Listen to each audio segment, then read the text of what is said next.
hamba-hambanya. Di dalam sebuah peringatan yang cukup agung mengenai perihal ini, terutama kepada orang-orang Ansar yang sebelumnya mereka bertikai, berselisih dan berpecah sebelum mereka dikumpulkan dan disatukan oleh Nabi sallallahu alaihi wasallam. Allah menyatakan di dalam firman-Nya yang artinya, berpegang teguhlah kalian dengan tali Allah secara bersama-sama, dan janganlah kalian bercerai-berai, dan ingatlah oleh kalian kenikmatan yang Allah telah limpahkan kepada kalian semua, yang dahulu kalian saling bermusuhan, kemudian dengan nikmatnya Allah subhanahu wa ta'ala mempersaudarakan di antara kalian. Dahulu kalian berada di tepi jurang api neraka, kemudian Allah selamatkan kalian. Demikianlah Allah menjelaskan kepada kalian ayat-ayatnya, mudah-mudahan kalian mendapatkan hidayah. Di sini Allah azza wa jalla mengingatkan kaum muslimin agar mereka berpegang teguh dengan tali Allah, agar mereka bersatu di atas kalimat yang sama. Dan Allah juga memperingatkan mereka agar mereka menghindari pertikaian, perselisihan, perpecahan, dan juga berbagai sebab-sebab yang membawa kepadanya.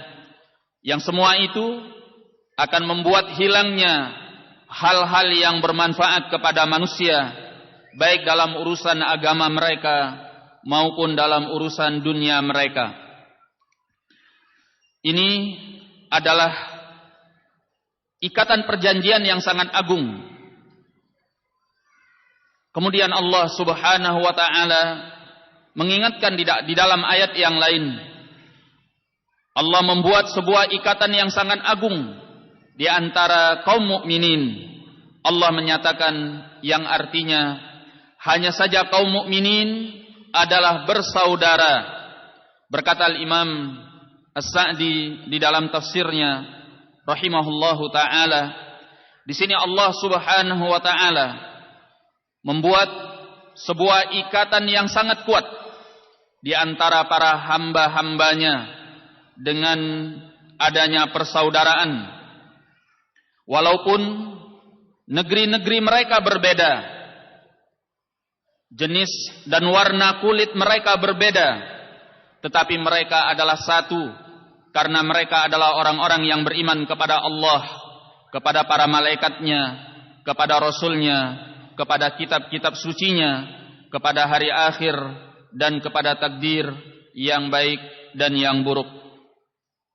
Maka ini adalah persaudaraan yang didirikan di atas keimanan, didirikan di atas kesatuan ibadah kepada Allah, dan memurnikan semua amal hanya kepadanya, didirikan di atas tauhid dan di dalam mengikuti sunnah Nabi sallallahu alaihi wasallam. Allah mensyariatkan berbagai syariatnya secara berjamaah, dilaksanakan secara berjamaah. Allah mensyariatkan salat secara berjamaah. Allah mensyariatkan puasa secara berjamaah. Allah mensyariatkan haji secara berjamaah. Allah tidak mensyariatkan ibadah-ibadah ini hanya untuk sebahagian manusia tanpa sebahagian yang lain. Tidak untuk segolongan orang tanpa yang lainnya. Allah tidak hanya mensyariatkannya kepada orang-orang yang menjadi pimpinan tanpa orang-orang yang dipimpin. Allah tidak mensyariatkannya hanya untuk orang-orang kaya dan bukan untuk orang-orang miskin. Semuanya sama. Semuanya disyariatkan oleh Allah subhanahu wa ta'ala. Maka inilah persatuan yang membuat mereka berada di atas kalimat yang sama. Inilah persatuan yang penuh dengan berkah, yang ikatannya telah sempurna. Maka pertemuan yang seperti ini, pertemuan besar yang seperti ini yang penuh dengan berkah, yang telah dilaksanakan di tempat ini, dilakukan setelah berbagai pihak mencurahkan segala kemampuan, segala kesungguhan yang besar dan cukup banyak dari setiap orang yang mencintai kebaikan. Ini adalah wujud dari dakwah yang dibuktikan secara amaliyah, sehingga manusia bisa melihat bagaimana sungguhnya persatuan di dalam Islam dan betapa pentingnya persatuan itu untuk para hamba, untuk segenap negeri, baik di waktu sekarang maupun di waktu yang akan datang. آبائي وإخواني وأخواتي الكرام جميعا، حفظكم الله تعالى، غير خاف أن الله عز وجل من على المؤمنين باجتماعهم وذكرهم بهذه النعمة العظيمة، ومن على النبي صلى الله عليه وسلم بأن ألف بين قلوب أصحابه. قال الله عز وجل مذكرا عباده المؤمنين يوم ألف قلوبهم بالإسلام، بالتوحيد، بالسنة، بالطاعة والعبادة، قال فأصبحتم بنعمته إخوانا. وامتن على نبيه صلى الله عليه وسلم بذلك حين ألف بين قلوب أصحابه، فقال هو الذي أيدك بنصره وبالمؤمنين وألف بين قلوبهم لو أنفقت ما في الأرض جميعا ما ألفت بين قلوبهم ولكن الله ألف بينهم إنه عزيز حكيم. الله وحده هو الذي يجمع القلوب ويؤلف بينها إذا أخذت بأسباب ذلك وجانبت أسباب الفرقة والبغضاء التي تذهب ريحها وتوهن صفها وتقر عين عدوها وتجرئه عليها. قال الله عز وجل وأطيعوا الله ورسوله ولا تنازعوا فتفشلوا وتذهب ريحكم واصبروا إن الله مع الصابرين. فبين الله الداء والدواء. بين الله عز وجل أن أعظم أسباب الاجتماع والائتلاف ووحدة الصف وجمع الكلمة طاعة الله ورسوله. طاعة الله ورسوله أعظم أسباب اجتماع القلوب والأبدان، وأعظم أسباب وحدة الأمة بقيادتها وشعوبها وأفرادها. وأطيعوا الله ورسوله هذا أعظم أسباب الاجتماع. قال ولا تفرقوا وأطيعوا الله ورسوله ولا تنازعوا فتفشلوا وتذهب ريحكم. التنازع سبب للفشل وذهاب الريح، ذهاب القوة، ذهاب الهيبة عند الأعداء، أعداء الدين والأمة والبلاد والعباد في الداخل والخارج. إذا رأوا تفرقا واختلافا سرهم ذلك، وإذا رأوا ألفة ومحبة واجتماعا غاضهم ذلك. ولهذا يجب على المسلمين أن يحافظوا على اجتماع كلمتهم، وأن يحذروا غاية الحذر ممن يسعى إلى الفرقة وإلى الفتنة وإلى إشعال نيران العداوة والبغضاء في المجتمع وإذكائها، لأن هذا لا خير فيه للبلاد ولا للعباد. ولذلك فإن ديننا الإسلامي قد أمرنا بالاجتماع والائتلاف، وبين لنا على ما نجتمع، ما هو الذي ينفع، والاعتصام به يمنع من الفرقة والعداوة والبغضاء والشر والفتن. الكتاب والسنة على ما كان عليه سلفنا الصالح رضوان الله عليهم أجمعين. هذا صمام الأمان للأفراد والمجتمعات في اجتماع كلمتهم. وحرم علينا الشرع الفرقة والعداوة والبغضاء والتقاطع والتدابر والتحاسد والتنافر والتنابز بالألقاب ودعوى الجاهلية والعصبية والحزبية والطائفية وغيرها. الله عز وجل يقول: ولا تكونوا من المشركين من الذين فرقوا دينهم وكانوا شيعا كل حزب بما لديهم فرحون. وقال الله عز وجل في كتابه الكريم محذرا من الفرقة والاختلاف ناهيا عن ذلك. قال الله عز وجل: ولا تكونوا من المشركين، أي تعملوا كعملهم، من الذين فرقوا دينهم وكانوا شيعا. وقال: إن الذين فرقوا دينهم وكانوا شيعا لست منهم في شيء إنما أمرهم إلى الله. وقال الله عز وجل: ولا تنابزوا بالألقاب ولا يغتب بعضكم بعضا أيحب أحدكم أن يأكل لحم أخيه ميتا فكرهتموه. في مطلع الآيات: يا أيها الذين آمنوا لا يسخر قوم من قوم عسى أن يكونوا خيرا منهم ولا نساء من نساء عسى أن يكن خيرا منهن ولا تلمزوا أنفسكم ولا تنابزوا بالألقاب بئس الاسم الفسوق بعد الإيمان ومن لم يتب فأولئك هم الظالمون. يا أيها الذين آمنوا اجتنبوا كثيرا من الظن إن بعض الظن إثم ولا تجسسوا ولا يغتب بعضكم بعضا. كل هذا يؤدي إلى الفرقة، كل هذا يؤدي إلى التنافر، كل هذا يؤدي إلى العداوة والبغضاء. ولذلك جعل الله عز وجل المؤمنين كنفس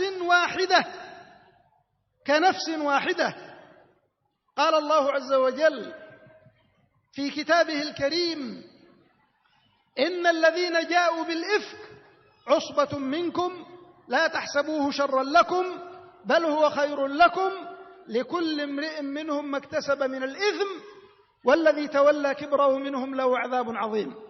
لولا إذ سمعتموه ظن المؤمنون والمؤمنات بأنفسهم، ما قال ببعضهم، قال بأنفسهم، لأنهم كنفس واحدة وكجسد واحد، كما قال النبي صلى الله عليه وسلم: المؤمن للمؤمن كالبنيان أو البنان يشد بعضه بعضا وشبك بين أصابعه. وقال كما في الصحيحين: مثل المؤمنين في توادهم وتعاطفهم وتراحمهم كمثل الجسد إذا اشتكى منه عضو تداعى له سائر الأعضاء بالحمى والسهر. المؤمنون كيد وعين، إذا تألمت اليد بكت العين، وإذا بكت العين مسحتها اليد، مسحت دمعتها وأذهبت حزنها. وهكذا هم المؤمنون كما يريد الله عز وجل لهم. إن النبي صلى الله عليه وسلم جعل حرمة دماء المسلمين بعضهم على بعض وأعراض المسلمين بعضهم على بعض وأموال المسلمين بعضهم على بعض كحرمة اليوم الحرام والبلد الحرام والشهر الحرام. خطب النبي صلى الله عليه وسلم أصحابه في حجة الوداع فقال لهم: أي يوم هذا؟ فظنوا أنه سيسميه بغير اسمه، قالوا: الله ورسوله أعلم. قال: أي بلد هذا؟ فظنوا أنه سيسميه بغير اسمه، قالوا: الله ورسوله أعلم. قال: أي شهر هذا؟ وظنوا أنه سيسميه بغير اسمه، قالوا: الله ورسوله أعلم. قال: أليس اليوم الحرام والشهر الحرام والبلد الحرام؟ ألا إن دماءكم وأموالكم وأعراضكم حرام عليكم كحرمة يومكم هذا في شهركم هذا في بلدكم هذا. ألا هل بلغت؟ اللهم اشهد. ألا لا ترجعوا بعدي كفارا يضرب بعضكم رقاب بعض. ألا لا ترجعوا بعدي كفارا يضرب بعضكم رقاب بعض. فبين عظيم حرمة دم المسلم وماله وعرضه. إن النبي صلى الله عليه وسلم دعا المسلمين أن يجتمعوا على رأس واحد في بلدهم، خليفة حاكم منهم أمرهم أن يجتمعوا عليه، ونهى عن الافتئات عليه لإسلامه وإيمانه ولأنه منهم. قال: من أتاكم وأمركم جميع على رجل واحد يريد أن يفرق جماعتكم ويشق عصاكم فاضربوا عنقه كائنا من كان، لأن هذا يؤدي إلى العداوة والبغضاء. ولا يأذن الشرع بإثارة الفتن والقلاقل والطعن في علمائهم ولا في حكامهم، لأن الغيبة والنميمة والوقيعة في هاتين الطائفتين ذهاب للدنيا والدين على حد سواء، والخروج أوله كلام وآخره سهام كما يقول أهل العلم. والفتنة تنقحها النجوى وتلقحها الشكوى، ثم يكون بعد ذلك الشر المستطير عياذا بالله. وإنما النصيحة والتعاون على البر والتقوى، وأن يسدد الإنسان ويقارب ويجمع الشمل ما استطاع إلى ذلك سبيلا، لأن هذا خير من العداوة والبغضاء. لقد حرم الشرع أمورا من المعاملات في البيع والشراء، في خطبة الرجل على خطبة أخيه حرصا على جمع الكلمة وسلامة القلوب، فالشرع يتشوف تشوفا عظيما لاجتماعها. قال: لا يبيع بعضكم على بيع بعض، ولا يخطب بعضكم على بيع بعض.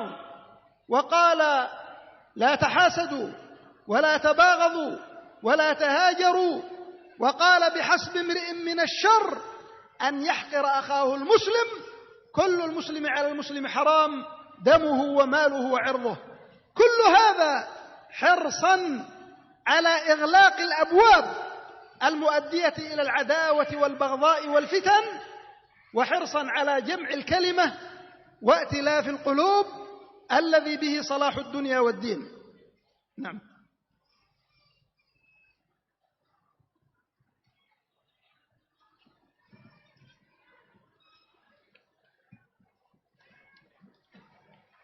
Kemudian beliau hafizahullah melanjutkan kalimatnya, wahai segenap bapak-bapakku, saudara-saudaraku, kaum muslimin dan kaum muslimat, semoga Allah Subhanahu wa taala menjaga kalian semuanya. Sungguhnya Allah Azza wa Jalla telah mendorong kaum mukminin untuk mempersatukan barisan mereka dan mengingatkan mereka untuk melakukan hal tersebut di dalam ayat yang tadi telah disebutkan. Allah Subhanahu wa taala telah memberikan kepada nabinya sallallahu alaihi wasallam anugerah yang besar dengan mempersatukan hati-hati para sahabatnya, sehingga Allah Subhanahu wa taala mengingatkan kepada para hambanya kaum mukminin di hari Allah mempersatukan hati-hati mereka dengan tauhid, dengan sunnah, dengan ketaatan kepadanya, dengan peribadatan kepadanya. Allah mengingatkan hal tersebut sehingga Allah menyatakan di dalam ayat yang telah dibacakan tadi, fa asbahtum bi ni'matihi ikhwana, bahwa kalian menjadi dengan nikmatnya tersebut sebagai orang-orang yang bersaudara. Allah Subhanahu wa taala telah memberikan anugerah kepada nabinya sallallahu alaihi wasallam dengan mempersatukan hati-hati para sahabatnya. Allah menyatakan yang artinya, Dia telah menguatkanmu dengan pertolongannya dan juga dengan kaum mukminin. Allah yang telah menjinakkan di antara hati-hati mereka. Kalau seandainya engkau ingin menginfakkan seluruh apa yang ada di muka bumi ini, niscaya engkau tidak akan pernah bisa melakukannya. Akan tetapi Allah Subhanahu wa taala yang kuasa untuk mempersatukan hati di antara mereka semuanya. Sungguhnya Dialah yang Maha Perkasa lagi Maha Bijaksana. Di sini Allah Subhanahu wa taala menyatukan hati-hati para sahabat Rasulullah sallallahu alaihi wasallam dan membuat mereka jauh dari segala pertikaian, perpecahan, permusuhan dan perselisihan. Yang mana semua pertikaian, perpecahan, perselisihan itu serta permusuhan dan kebencian itu akan mendatangkan berbagai keburukan dan kejelekan, akan melemahkan kekuatan barisan kaum muslimin dan membuat mereka terpecah belah dan bertikai. Allah juga menyatakan di dalam firman-Nya yang artinya, taatlah kalian kepada Allah dan juga kepada Rasul-Nya, dan janganlah kalian bertikai sehingga kalian akan menjadi lemah dan hilang kekuatan kalian. Bersabarlah kalian, karena sungguhnya Allah bersama orang-orang yang sabar. Di sini Allah Subhanahu wa taala menjelaskan bahwa seagung-agungnya sebab yang membuat kaum muslimin bisa bersatu, yang membuat mereka bisa berkumpul, yang membuat mereka bisa menyatukan barisan mereka adalah mentaati Allah dan mentaati Rasul-Nya sallallahu alaihi wasallam. Persatuan yang akan membuat kesatuan hati mereka dan juga badan-badan mereka. Sebabnya yang paling terbesar sebagaimana tadi yang telah disebutkan di dalam ayat, taatlah kalian kepada Allah dan juga kepada Rasul-Nya sallallahu alaihi wasallam. Allah juga menyatakan, janganlah kalian saling bertikai sehingga kalian akan lemah dan akan hilang kekuatan kalian. Maka pertikaian adalah sebab kelemahan dan hilangnya kekuatan serta kewibawaan kaum muslimin di hadapan musuh-musuh agama ini dan musuh-musuh kaum muslimin, baik musuh yang datangnya dari luar ataupun musuh yang berada di dalam tubuh dari umat ini. Mereka akan senang apabila kaum muslimin bertikai, berselisih, berpecah antara satu dengan yang lain, dan mereka akan sangat murka apabila umat ini bersatu, berkumpul dan berada di atas kalimat yang sama. Maka kewajiban kita adalah menjaga persatuan, menjaga kesatuan, kita berusaha untuk menghindarkan segala bentuk pertikaian, perselisihan, perpecahan, dan menyalakan api-api fitnah yang akan membawa kepada kebencian dan permusuhan di tengah-tengah masyarakat kaum muslimin, karena semua itu pasti tidak akan membawa kepada kemanfaatan kepada penduduk negeri ini dan kepada segenap penjuru negeri. Sungguhnya agama Islam telah memerintahkan kita untuk bersatu, menjalin kesatuan di antara kita, karena itulah yang hanya bisa mendatangkan kemanfaatan. Adapun segala perpecahan, pertikaian dan perselisihan ini akan menghilangkan segala kemanfaatan tersebut. Maka yang membuat kita bisa bersatu di atas agama yang mulia ini, yang akan mendatangkan kemanfaatan, adalah berpegang dengan Al-Quran, Alkitab, dan juga dengan sunnah Rasulullah sallallahu alaihi wasallam, sesuai dengan apa yang telah difahami oleh pendahulu dari umat ini. Maka ini akan membawa kepada persatuan kaum muslimin di atas kalimat yang sama. Oleh karena itulah syariat kita mengharamkan berbagai perpecahan, pertikaian, perselisihan, dan juga permusuhan, serta sikap saling memutuskan hubungan, saling memberi gelar.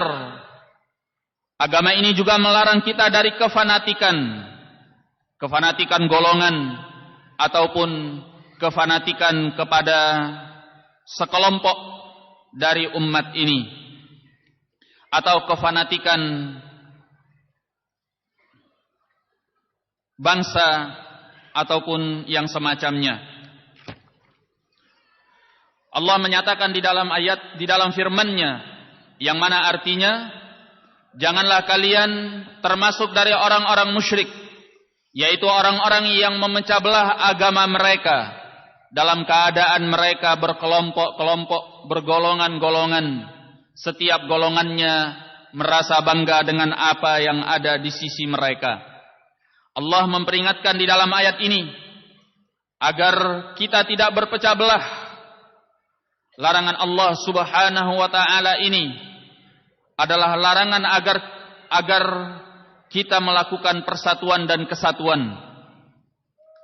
Allah menyatakan bahwa orang-orang yang berpecah belah, mereka itu berkelompok-kelompok. Setiap kelompoknya merasa bangga dengan apa yang ada di sisi mereka. Kemudian di dalam ayat lain, Allah Subhanahu wa taala juga mengatakan, yang artinya, sungguhnya orang-orang yang memecah belah agama mereka, engkau tidak ikut dalam urusan mereka sedikit pun.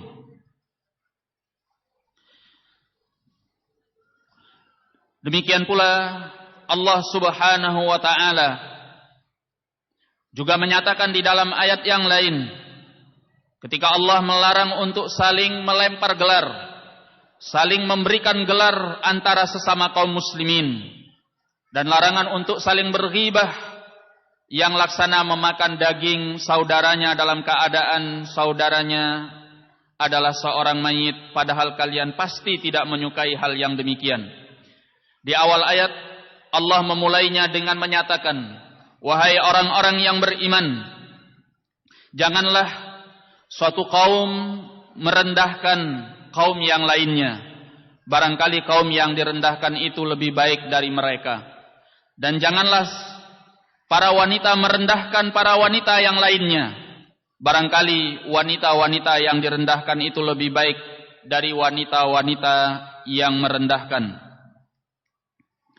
Kemudian dalam lanjutannya Allah menyatakan, dan janganlah kalian saling melempar gelar atau saling memberikan gelar, karena yang demikian itu adalah seburuk-buruknya perbuatan kefasikan setelah keimanan. Barang siapa yang tidak bertaubat, maka mereka itulah orang-orang yang zalim. Kemudian selanjutnya Allah menyatakan, wahai orang-orang yang beriman, janganlah sebahagian kalian menggibahi sebahagian yang lain. Apakah salah seorang di antara kalian, saya ulangi, wahai orang-orang yang beriman, jauhilah kebanyakan dari praduga, karena sungguhnya sebahagian dari praduga itu adalah dosa. Dan janganlah kalian saling mengintai. Dan janganlah sebahagian kalian menggibahi sebahagian yang lain. Apakah salah seorang di antara kalian mau menggibahi saudaranya yang laksana seperti dia memakan bangkai saudaranya? Niscaya kalian tidak menyukai hal yang demikian itu. Semua yang Allah larang di dalam ayat ini adalah sebab-sebab yang membawa kepada perpecahan dan permusuhan. Sehingga Allah Subhanahu wa ta'ala melarang perbuatan-perbuatan itu di dalam firman-Nya. Bahkan Allah Subhanahu wa ta'ala telah menjadikan kaum mukminin seperti satu tubuh, seperti satu jiwa. Sebagaimana juga yang dikatakan oleh Rasulullah sallallahu alaihi wasallam, bahwasanya kaum mukminin dengan kaum mukminin yang lainnya adalah laksana satu bangunan. Sebahagian mereka akan menguatkan sebahagian yang lain. Di dalam dua sahih, Nabi sallallahu alaihi wasallam menyatakan, perumpamaan kaum mukminin adalah seperti satu anggota badan. Apabila ada sebagian anggota badan yang lainnya, apabila ada salah satu anggota badan yang merasa sakit atau mengeluh merasakan sakit, maka semua anggota badan yang lainnya akan terpanggil untuk merasakan keluhan sakitnya dan bahkan bergadang malam. Maka misalnya ketika satu tangan merasa sakit, maka mata akan meneteskan air mata. Kemudian tangan akan mengusap air mata tersebut. Satu anggota badan menghibur anggota badan yang lainnya. Dari sanalah akan hilangnya kesedihan. Inilah yang Allah inginkan, bahwa di antara kaum muslimin saling menguatkan antara satu dengan yang lain. Dan Nabi sallallahu alaihi wasallam sebagaimana dalam Hajjatul Wada, di hadapan para sahabatnya, di hadapan kaum mukminin pada waktu itu, beliau bertanya tentang kemuliaan hari tersebut. Beliau menyatakan, hari apakah ini? Sehingga para sahabat menyangka pada waktu itu bahwa beliau akan menamakan hari tersebut bukan dengan namanya. Lalu beliau kembali bertanya, bulan apakah ini? Sehingga para sahabat menyangka bahwa Nabi sallallahu alaihi wasallam akan merubah nama bulan tersebut dengan yang bukan namanya. Dan beliau menyatakan, negeri apakah ini? Sehingga para sahabat menyangka bahwa beliau akan menamakannya dengan yang bukan namanya. Kemudian beliau menyatakan sallallahu alaihi wasallam, bukankah ini adalah hari Arafah? Bukankah ini adalah negeri kota suci? Yang dimaksud adalah Mekah. Dan bukankah ini adalah bulan suci, yaitu bulan Dzulhijjah, bulan haji? Kemudian beliau mengatakan bahwasanya darah-darah kalian lebih mulia di sisi Allah Subhanahu wa taala, atau beliau menyatakan bahwa Allah telah menjadikan kemuliaan darah di antara kalian adalah seperti kemuliaan hari ini, seperti kemuliaan bulan ini, dan seperti kemuliaan negeri kalian ini atau kota kalian ini. Kemudian kata beliau, sungguhnya Allah telah menjadikan darah-darah di antara kalian, harta-harta di antara kalian, kehormatan-kehormatan di antara kalian adalah perkara yang haram untuk dilanggar di antara kalian. Kemudian beliau menyatakan, ya Allah, persaksikanlah di hadapan mereka. Juga beliau menyatakan, janganlah kalian kembali setelahku menjadi orang-orang kafir, di mana sebahagian kalian menebas leher sebahagian yang lain. Nabi sallallahu alaihi wasallam telah mengajak kaum mukminin, kaum muslimin untuk mereka bersatu. Bahkan hendaknya mereka bersatu di dalam atau di bawah satu kepemimpinan di dalam sebuah negeri. Hendaknya mereka bersatu di atas pemimpin tersebut, penguasa tersebut. Dan beliau melarang mereka untuk melepaskan tangan ketaatan, untuk melepaskan tali ketaatan dari penguasa mereka. Beliau menyatakan di dalam sabda beliau, barang siapa yang datang kepada kalian dalam keadaan urusan kalian adalah satu, dia ingin untuk memecah belah di antara kalian, maka hendaklah kalian menebas lehernya, siapapun orang tersebut. Karena perbuatannya ini adalah perbuatan yang membawa kepada perpecahan dan pertikaian di antara kaum muslimin. Maka tidak boleh untuk kita mencela para penguasa kita dan juga para ulama kita. Karena mencela para penguasa dan mencela para ulama adalah sebab hilangnya kemanfaatan baik dalam urusan dunia maupun dalam urusan agama. Ini adalah standar yang sama. Tidak boleh mencela ulama dan juga tidak kepada para penguasa muslimin. Fitnah yang muncul biasanya dimulai dengan saling berbisik di antara orang yang menginginkan perpecahan, kemudian saling mengeluh. Setelah itu akan terjadi keburukan yang menyebar luas di tengah-tengah masyarakat kaum muslimin. Oleh karenanya, jalan yang hendaknya kita ambil adalah kita menjaga persatuan kaum muslimin, mentaati penguasa kita, dan tidak mencela, menjatuhkan kehormatan mereka. Karena yang demikian itu, apabila kaum muslimin berpecah, kaum muslimin bertikai, kaum muslimin saling bermusuhan antara satu dengan yang lain, yang demikian itu adalah perkara yang memang disukai, yang memang diinginkan oleh musuh-musuh Islam. Bahkan Nabi sallallahu alaihi wasallam mengajari kaum mukminin untuk menjaga hati saudaranya, menjaga persaudaraannya dalam urusan jual beli, dalam urusan lamaran, dengan tujuan agar mereka tetap bersatu dan menghilangkan sebab-sebab pertikaian di antara mereka. Sehingga beliau menyatakan, janganlah salah seorang di antara kalian menjual atas jualan saudaranya atau membeli atas apa yang akan dibeli oleh saudaranya, dan janganlah salah seorang di antara kalian melamar wanita yang telah dilamar oleh saudaranya. Beliau juga menyatakan, janganlah kalian saling memutus Janganlah kalian saling memutus hubungan.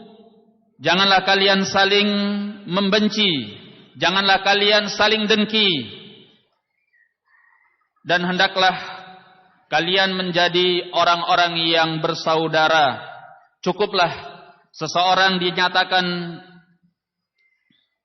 menzalimi saudaranya ketika dia merendahkan saudaranya tersebut.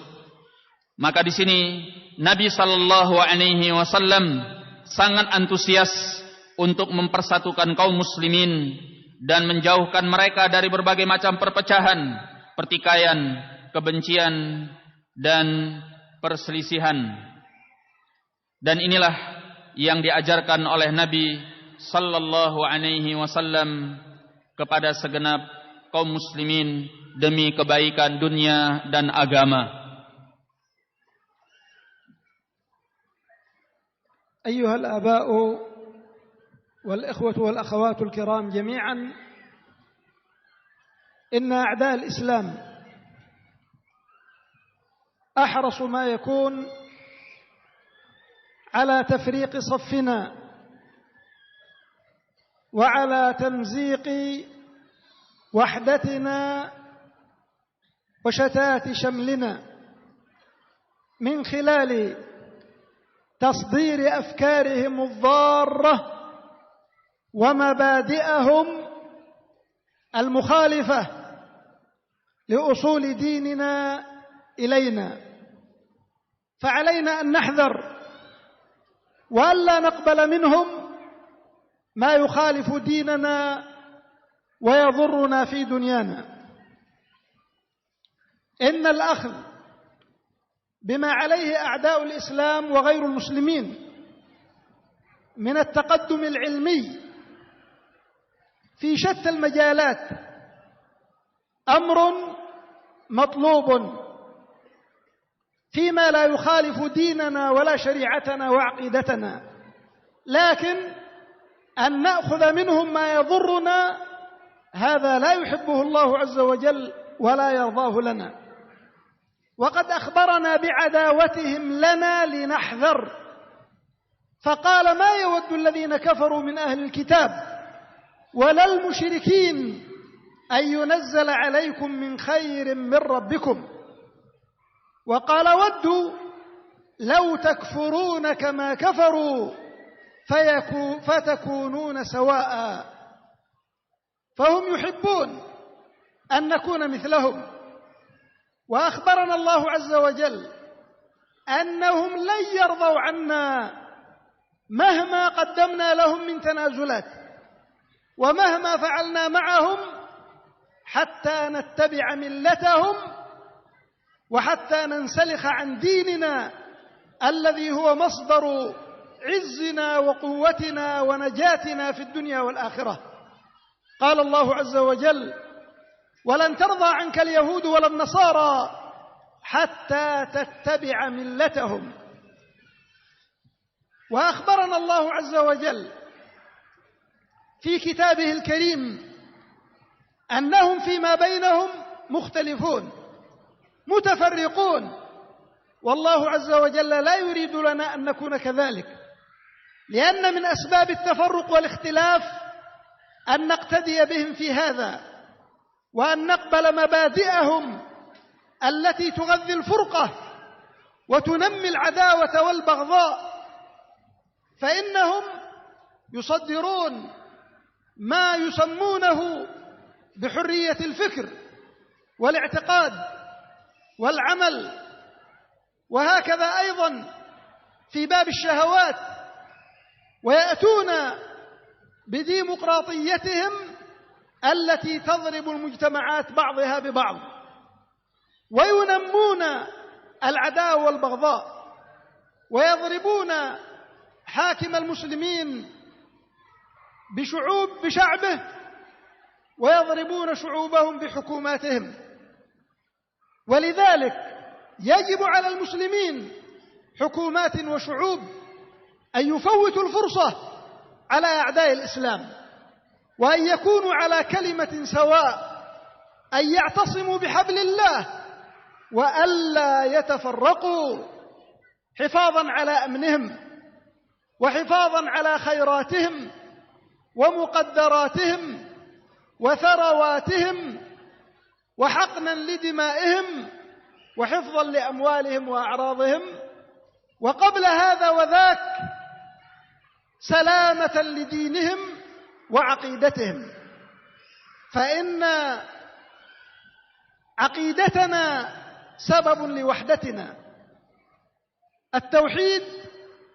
سبب للاجتماع والاتحاد والتآلف والمحبة. ولهذا قال الله عز وجل عن أعدائنا: وقالت اليهود ليست النصارى على شيء، وقالت النصارى ليست اليهود على شيء وهم يتلون الكتاب، كذلك قال الذين لا يعلمون مثل قولهم فالله يحكم بينهم يوم القيامة فيما كانوا فيه يختلفون. والنبي صلى الله عليه وسلم وقف موقفا حازما أمام دعوات الجاهلية والنعرات التي يثيرها الشيطان بين المؤمنين، فوقف منها موقفا حازما لأنه يعلم أنها تؤول إلى العداوة والبغضاء وإلى تفرق القلوب والأبدان وإلى تسلط الأعداء بعد ذلك.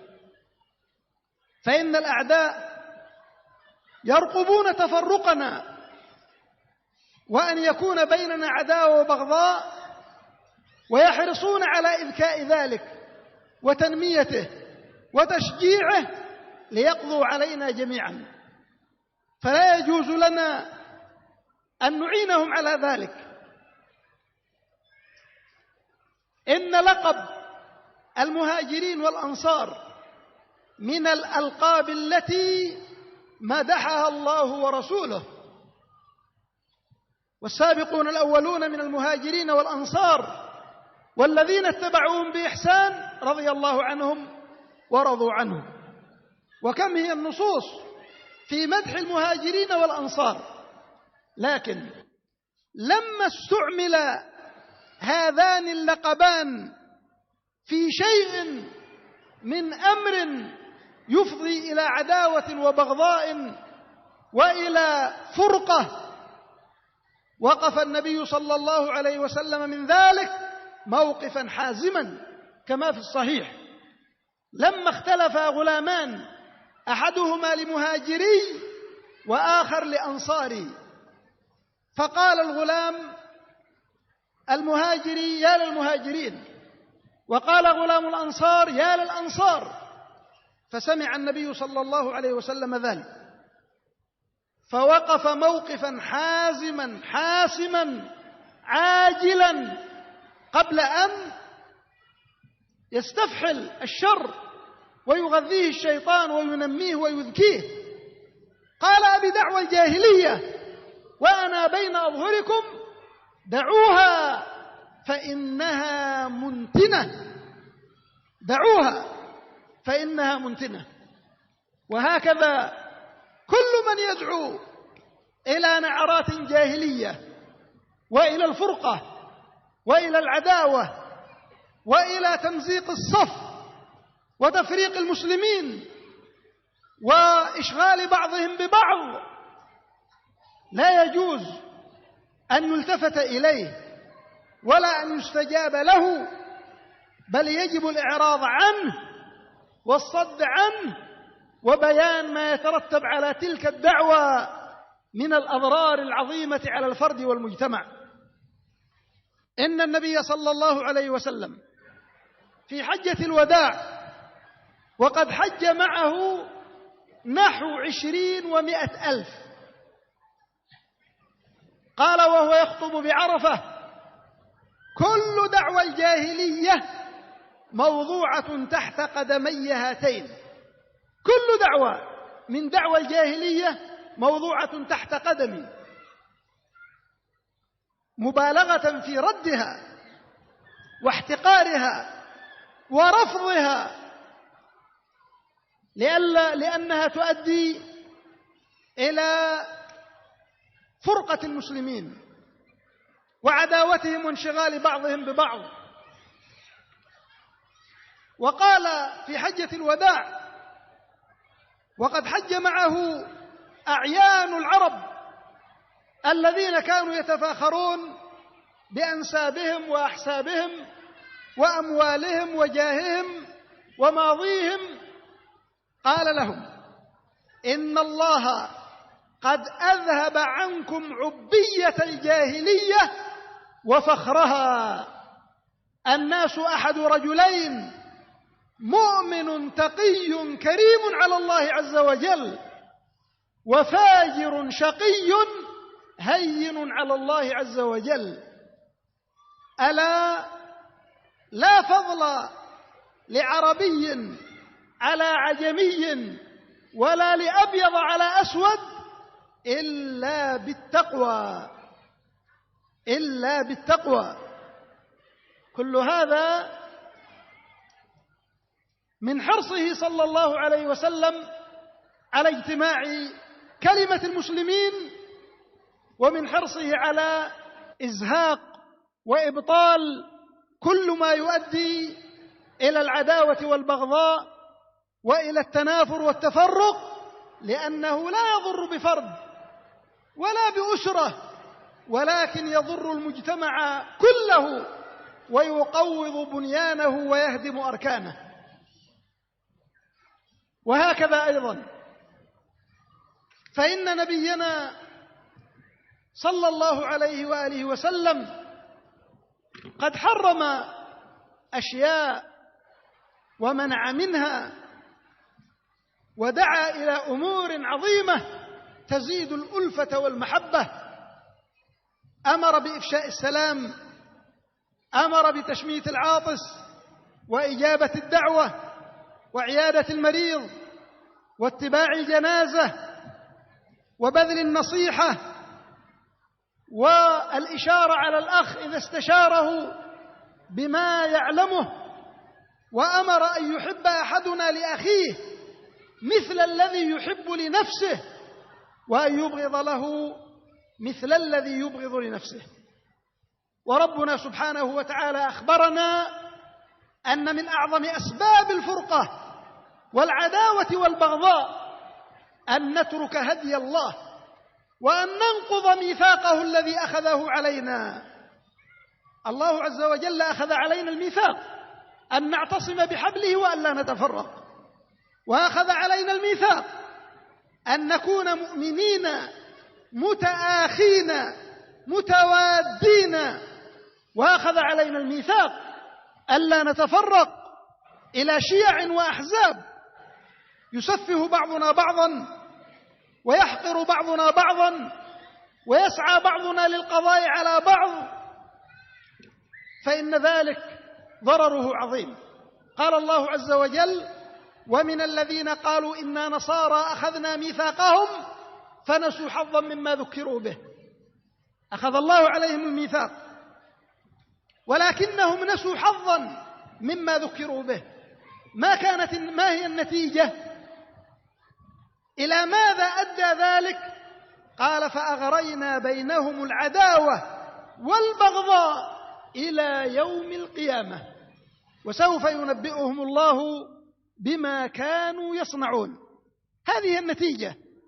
إذا لم نتمسك بديننا ولم نقبل هدي الله عز وجل ولم نستقم كما أمر الله ولم نحقق التوحيد والمتابعة للنبي صلى الله عليه وسلم والسير على ما كان عليه سلفنا الصالح رضوان الله عليهم أجمعين، النتيجة أن يغري الله عز وجل بيننا العداوة والبغضاء عياذا بالله.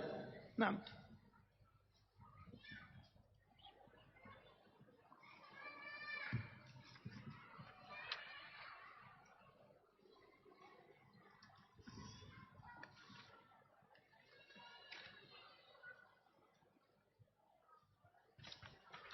Kemudian beliau hafizahullah melanjutkan penjelasan beliau, wahai sekalian bapak-bapakku, saudara-saudaraku kaum muslimin dan kaum muslimat, sungguhnya musuh Islam sangatlah antusias untuk memecah belah barisan kita, membuat kita bercerai-berai dan bertikai. Dan semua itu akan mereka lakukan melalui penyebaran berbagai pemikiran-pemikiran mereka, prinsip-prinsip mereka yang menyelisihi dasar-dasar dari agama kita. Maka kewajiban kita adalah menjaga apa yang ada di dalam agama kita yang mulia ini dan tidak memberi peluang kepada musuh-musuh Islam untuk menyebarkan pemikiran mereka. Terlebih lagi kita mengambil apa yang menjadi prinsip-prinsip dari agama mereka. Inilah perkara yang diinginkan dari kaum muslimin. Karena yang demikian itu akan membahayakan kita, akan membahayakan dunia kita dan agama kita. Allah Subhanahu wa taala telah mengingatkan kita. Allah Subhanahu wa taala telah mengingatkan kita di dalam ayatnya, yang mana artinya, janganlah kalian menjadi kufur sebagaimana mereka telah kufur, sehingga kalian akan menjadi orang yang sama seperti mereka. Seperti apapun kita mau mengalah atau berjalan bersama pemikiran mereka, maka itu tidak akan cukup sampai kita mau benar-benar mengikuti agama mereka dan kita tergelincir dari agama kita yang mulia ini. Padahal agama ini adalah dasar dari semua kemuliaan kita, baik dalam urusan agama kita, dunia maupun. Kenapa ya?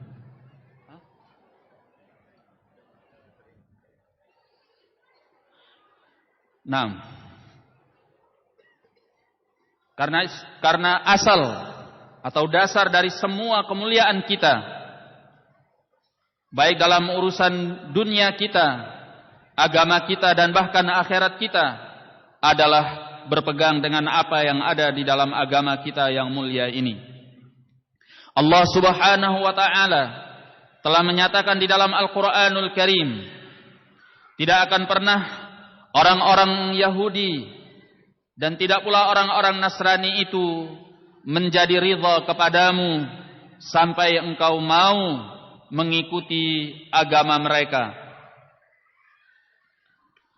Maka inilah yang telah diingatkan oleh Allah Subhanahu wa ta'ala di dalam kitabnya yang mulia, bahwa mereka itu tidak menginginkan melainkan agar kita mau mengikuti agama mereka, yang semua itu membuat kita jatuh ke dalam pertikaian, perselisihan, perpecahan, sebagaimana mereka telah berselisih, berpecah, dan juga bertikai.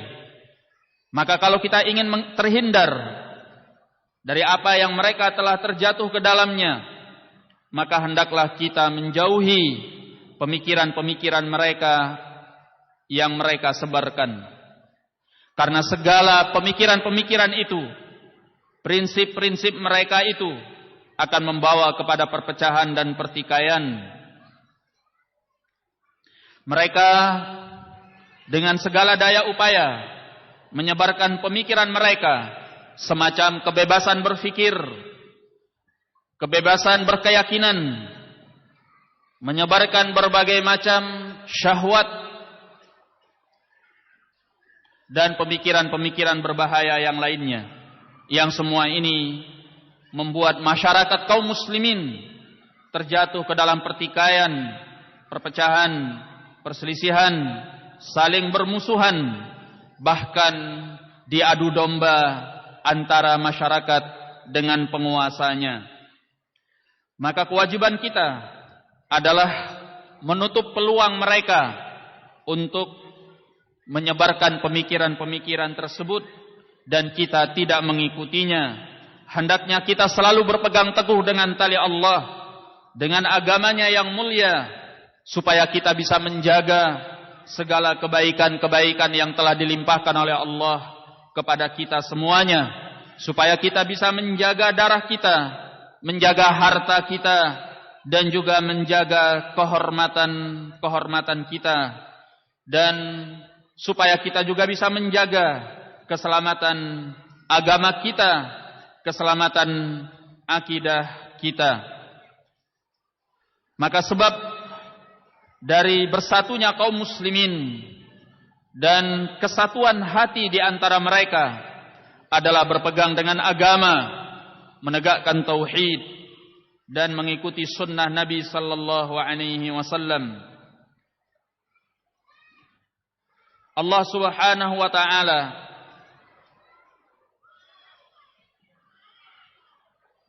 telah menyebutkan tentang bagaimana klaim dari orang-orang Yahudi dan juga orang-orang Nasrani.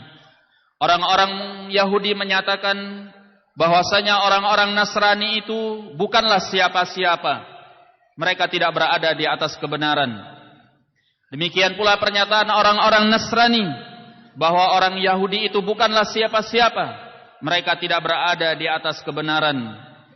Lalu kata Allah, demikianlah ucapan orang-orang yang tidak berilmu seperti ucapan mereka itu. Maka Allah Subhanahu wa taala yang akan memutuskan di antara mereka pada hari kiamat kelak dalam perkara-perkara yang telah mereka perselisihkan.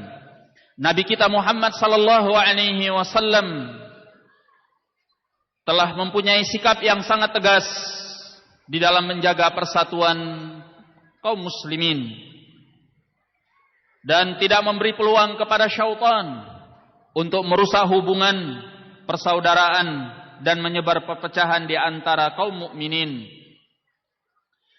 Karena semua itu akan membawa kepada sikap saling membenci dan bermusuhan dan membuat musuh-musuh kita akan berkuasa atas kita. Dan inilah yang memang sangat diinginkan oleh musuh-musuh kita kepada kita kaum muslimin. Maka kita tidak boleh untuk memberikan peluang mereka melakukan hal tersebut. Nabi sallallahu alaihi wasallam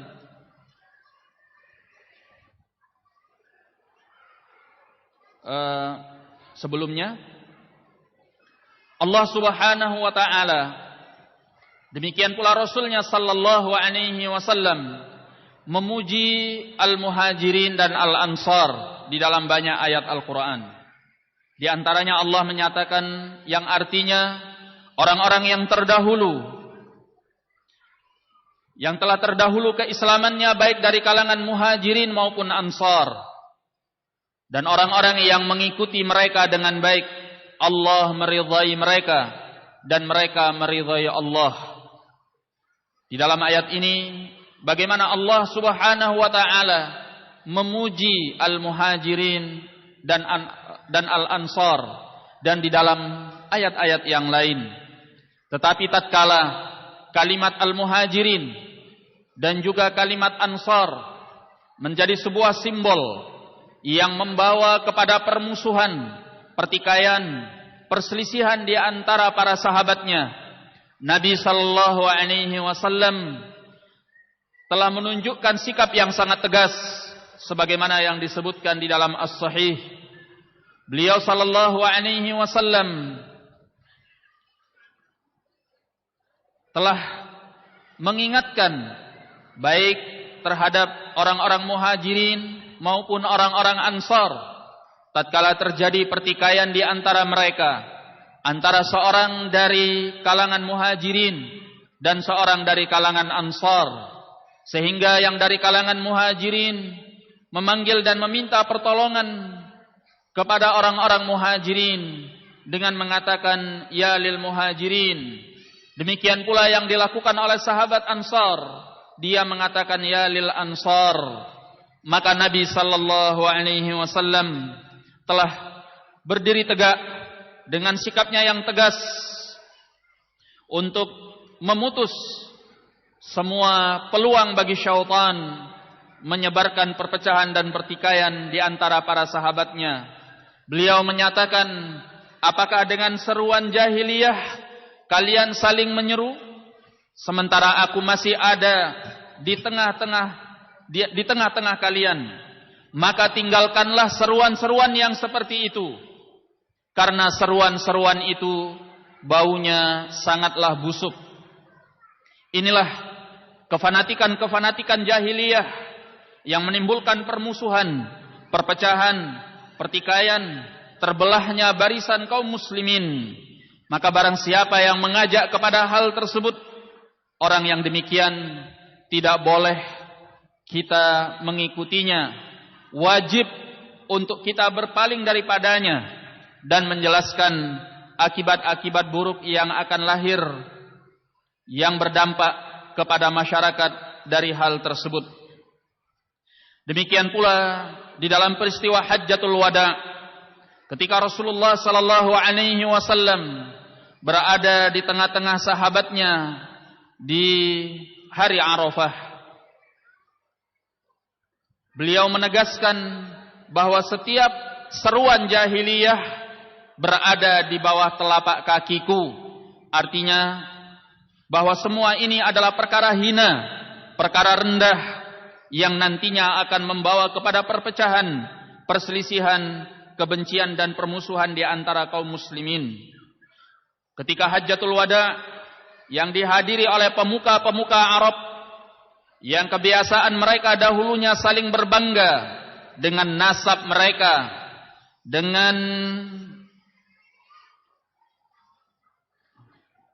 prestis atau gengsi yang ada di antara mereka, bahkan juga saling berbangga dengan harta mereka. Beliau ingatkan, sungguhnya Allah Subhanahu wa ta'ala telah menghilangkan dari kalian kebiasaan-kebiasaan jahiliyah. Manusia itu terbagi kepada dua bahagian, dua golongan. Yang pertama adalah mukmin yang bertakwa yang sangat mulia di sisi Allah Subhanahu wa ta'ala. Yang kedua adalah seorang fajir yang sangat celaka. Kemudian beliau menyatakan, tidak ada keutamaan bagi seorang Arab atas yang non-Arab. Tidak ada kemuliaan bagi orang yang berkulit putih atas orang yang berkulit hitam. Kemuliaan itu semuanya tidak dicapai kecuali dengan takwa kepada Allah Subhanahu wa ta'ala. Maka semua ini adalah bentuk antusias Rasulullah sallallahu alaihi wasallam agar bersatunya kaum muslimin, kaum mukminin, dan antusias beliau untuk menghilangkan segala sebab yang membawa kepada permusuhan, pertikaian yang akan membahayakan kepada masyarakat kaum muslimin. Nabi kita sallallahu alaihi wasallam telah mengharamkan beberapa hal dan mengajak kepada perkara-perkara yang besar dan agung dalam rangka untuk menyatukan kaum muslimin. Semacam beliau mengajak untuk menyebarkan salam, menjawab orang yang bersin, mendoakan orang yang bersin, mengunjungi orang yang sakit, mengantarkan jenazah atau mengiringi jenazah, memberikan nasihat, bermusyawarah. Dan seorang mukmin hendaklah dia mencintai saudaranya sebagaimana dia mencintai dirinya sendiri. Inilah hal-hal yang diajarkan oleh Nabi sallallahu alaihi wasallam. Dan Allah Rabb kita telah menjelaskan di dalam ayat bagaimana kita diperintahkannya untuk kita saling bersaudara. Dan Allah telah mengambil perjanjian yang besar atas kita untuk menggenggam persaudaraan tersebut. Allah juga mengambil perjanjian yang besar atas kita untuk menjauhi berbagai macam bentuk perpecahan dan pertikaian. Dan agar kita tidak saling berkelompok, bergolong-golongan, yang akhirnya antara sebahagian kita membenci sebahagian yang lain, sebahagian kita berpecah dari sebahagian yang lain, yang mana semua itu pasti bahayanya sangatlah besar kepada kaum mukminin. Allah menyebutkan di dalam firman-Nya, Allah menjelaskan bagaimana bahwa sebab yang besar dari sebuah perpecahan, Allah menyatakan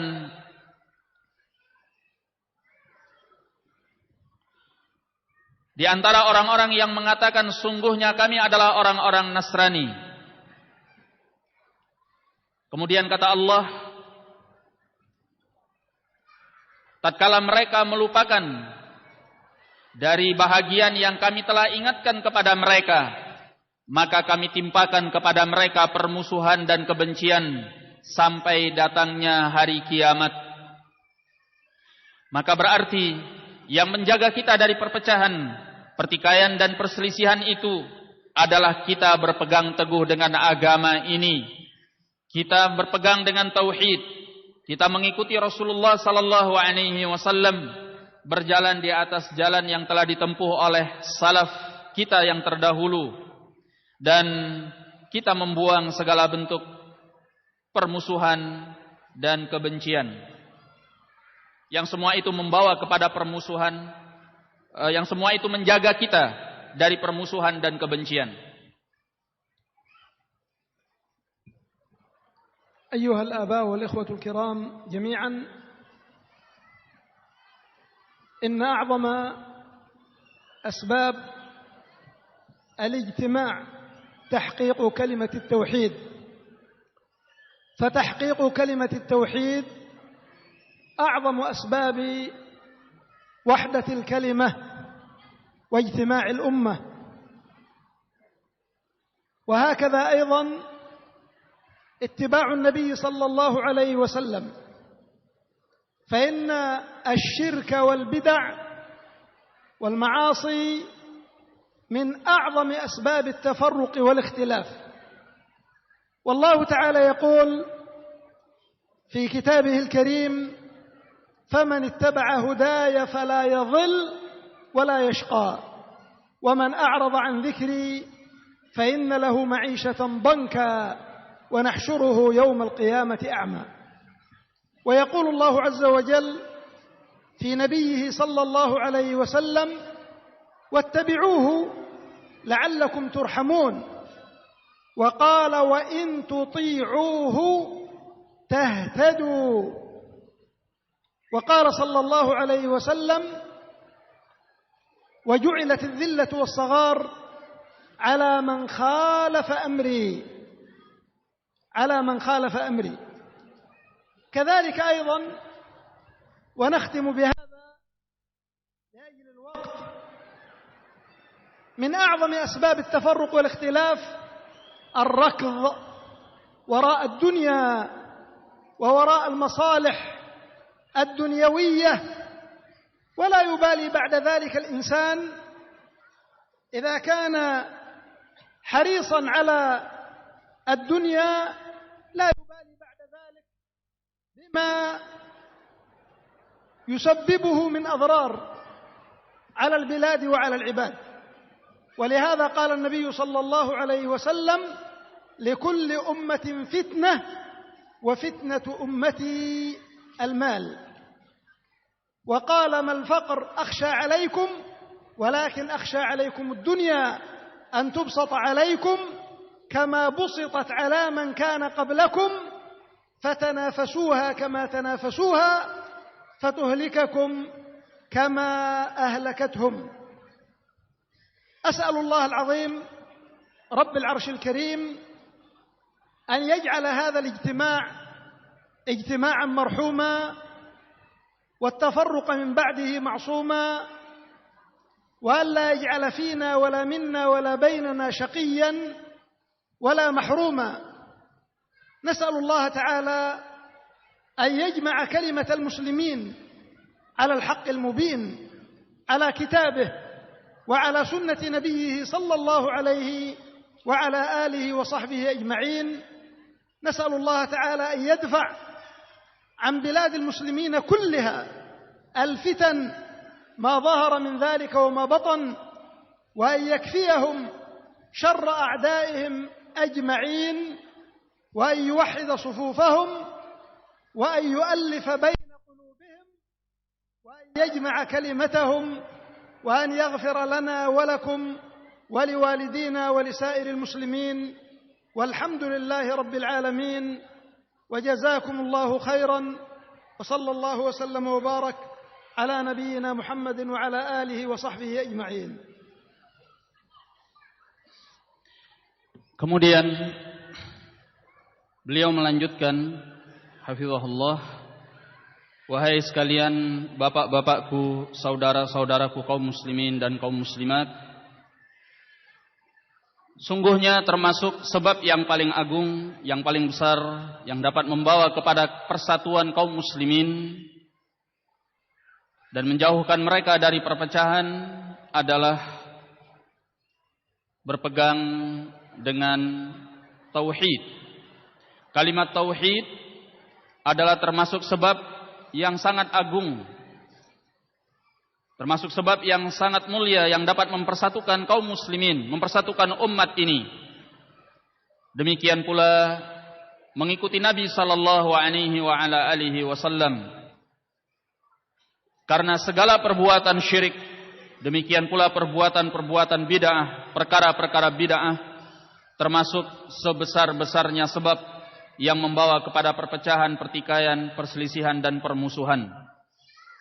Allah menyebutkan di dalam ayatnya yang artinya, barang siapa yang mengikuti petunjukku, maka dia tidak akan pernah sesat dan tidak akan pernah celaka. Dan barang siapa yang berpaling dari mengingatku, maka dia akan mendapatkan kehidupan yang sengsara, dan kami bangkitkan dia di hari kiamat kelak dalam keadaan buta. Demikian pula Allah Subhanahu wa taala berkata kepada nabinya berkata untuk nabinya, untuk mengikuti nabinya sallallahu alaihi wasallam.